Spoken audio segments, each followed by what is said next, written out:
He's here.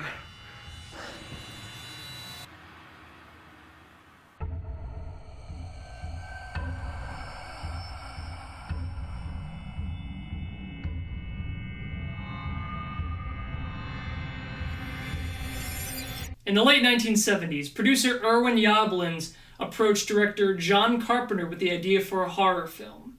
He only had two ideas that he wanted to implement into this new film: teenage babysitters and the fact that it was a whole lot of action in one night. Being that almost every teenager in America has had a babysitter at some point in their life, this would make the film very personal to them and create a horror that is very personal to the viewers. Wanting to create a sort of boogeyman, director John Carpenter wrote a script that took place all on Halloween night about a killer that would target teenage babysitters. And from here on out, Michael Myers was born. In the script, Michael Myers, the killer, would be described as the Shape. He would have no dialogue, so most of his character would be described through action and direction. This was a brilliant way to create a sort of human boogeyman, as it completely takes any sort of humanity away from his character, especially since his face is hidden behind a mask. The only time that we ever see Michael as perceived as something close to a human being is at the very beginning of the first film, where we see him right after he killed his sister, out of costume as like a 5 or 6-year-old kid. And so the birth of Michael Myers comes from a group of horror fanatics wanting to create a human boogeyman that would scare viewers. Turns out, it worked pretty well.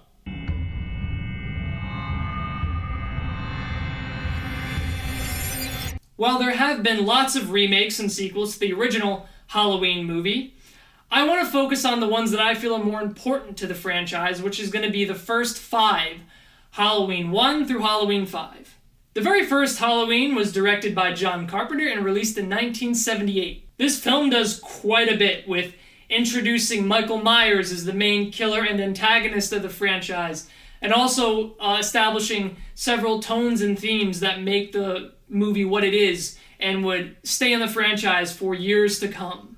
It begins with Dr. Samuel Loomis, who is Michael Myers' doctor, arriving at the facility where he is placed at to initiate a patient transfer. However, upon arriving at the facility to transfer Michael, he finds that most of the patients have escaped, and while heading out to see what's going on, Michael hijacks his car and drives off into the night.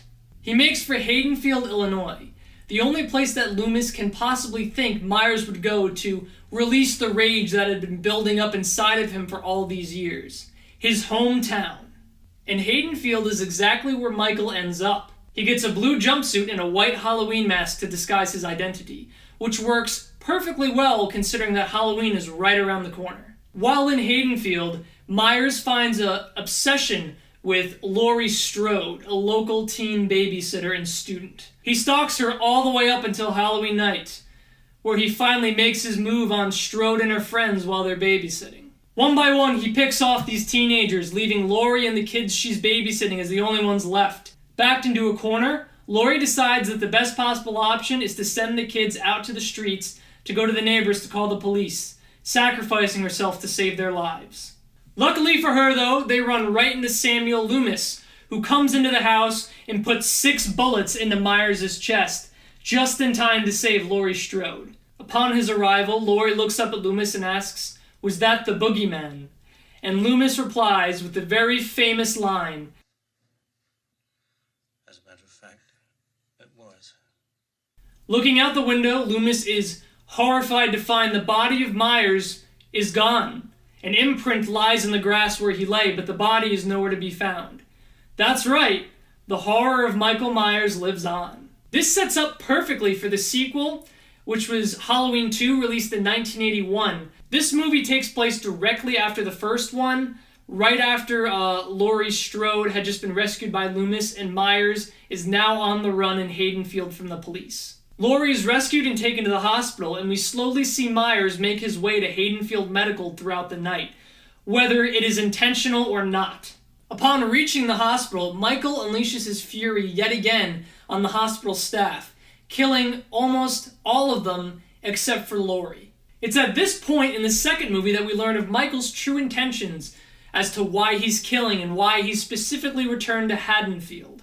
It turns out that Laurie Strode is actually his birth sister, and she was adopted by the Strode family right after the Myers incident took place and Michael murdered members of his family. Upon discovering this, Samuel Loomis rushes to Haddonfield Medical to rescue Laurie just in time, putting even more shots into Myers' chest. However, this does little to kill the horror of Michael Myers. In order to stop Michael, Loomis is forced to set Michael ablaze, which nearly kills him and Laurie, but finally stops Myers' tirade for the night.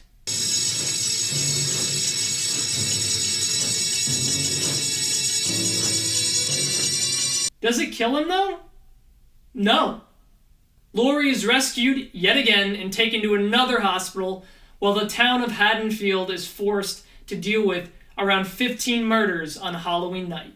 The third Halloween, which was Halloween 3 Season of the Witch, was released the very next year in 1982 and honestly almost destroyed the franchise altogether.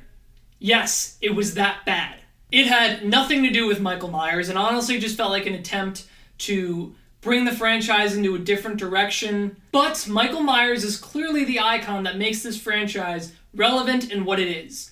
Therefore, I'm barely going to go into depth with this movie. It just doesn't really worth mentioning as it doesn't dive deep into the lore of the series. Halloween 4 finally gets us back to the return of Michael Myers after being burned by Samuel Loomis in Haddonfield Medical. That's right, he's not dead somehow. This is where the franchise becomes a lot like the Friday the 13th franchise in the fact that Michael Myers isn't even human at this point anymore. Upon being initiated another transfer to a different mental asylum, Myers fakes being drugged and is able to crash his ambulance, which kills the staff with him and allows him to escape. Yet again, he returns to Haddonfield, Illinois, but this time, his target is the daughter of Laurie Strode, Jamie. She has been adopted and is Michael's biological niece. Loomis is quick to alert the Haddonfield police, and they arrive just on time to save Jamie and her sister.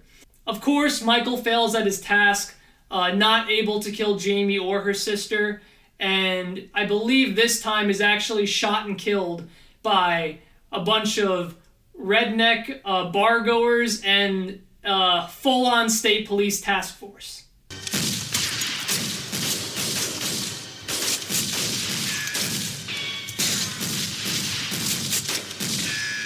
This then brings us to part 5, where I think that the franchise takes a turn in a ridiculous direction. Basically, at the end of the 4th movie, Jamie, who was Michael's target, is psychologically affected by Michael pursuing her and ends up going crazy and stabbing her mother, almost killing her. The 5th movie shows Jamie being brought into a psych ward, where Michael has kind of had some psychological effect on her, and it turns out her and Michael have a psychic connection. And Jamie is psychic and can see what Michael is doing and what he's thinking. Michael decides to turn to Haddonfield after he's resurrected somehow and decides that killing Jamie will finally tame the rage burning inside of him. This results in another Halloween night of massacres and the Haddonfield police and Samuel Loomis running all over to try and stop Myers. After this, there comes a bunch of remakes that don't nearly live up to the quality of the 1st and 2nd movies, and they're just really not worth talking about, unless you're talking about the newest one, which I haven't seen yet. If I do mention it, it will be getting its own review.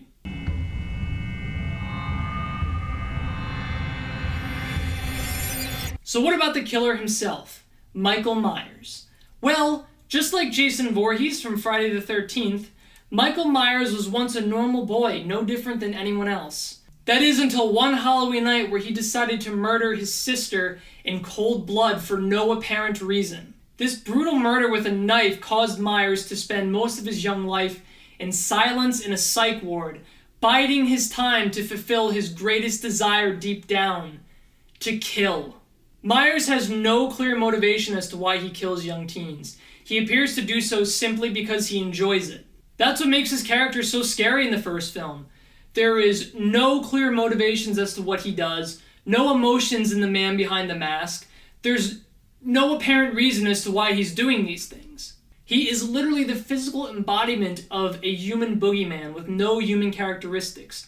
No amount of reasoning can end his rage. It's only in the second film that we learn of Myers' true intention as to why he's returning to Haddonfield to kill. And to be honest, this does kind of ruin the point behind Michael Myers, and this is why the later films are not as good. This goal is to kill his surviving siblings, hoping this will finally end the rage inside of him.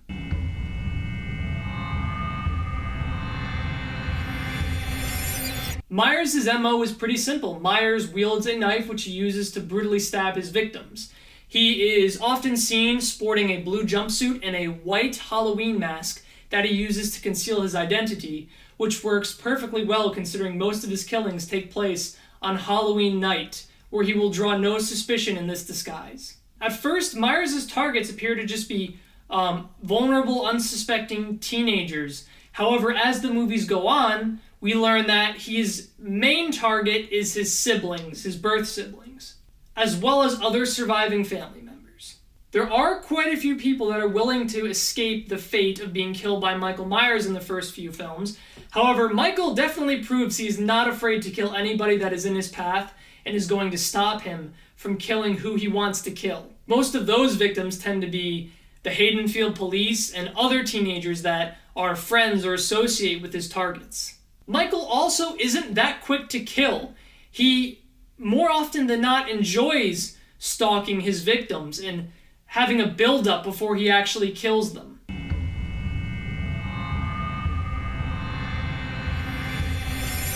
In every film except the third, but we don't talk about that one anyways, the protagonist is a teenage or young female, usually who is a babysitter. This young female is usually pretty well-rounded and lives a good life. They might have friends that are pretty reckless, that, drink and have sex and stuff like that, but they themselves are usually pretty well put together. Usually at the mercy of Michael, these teens are usually forced into defending themselves against his wrath without the help of police or adults. They are forced to take responsibility, which they are very good at doing, and surviving the night based on their own personal actions. At the end of this film, you can expect these protagonists to escape the wrath of the boogeyman and live to tell their story another day.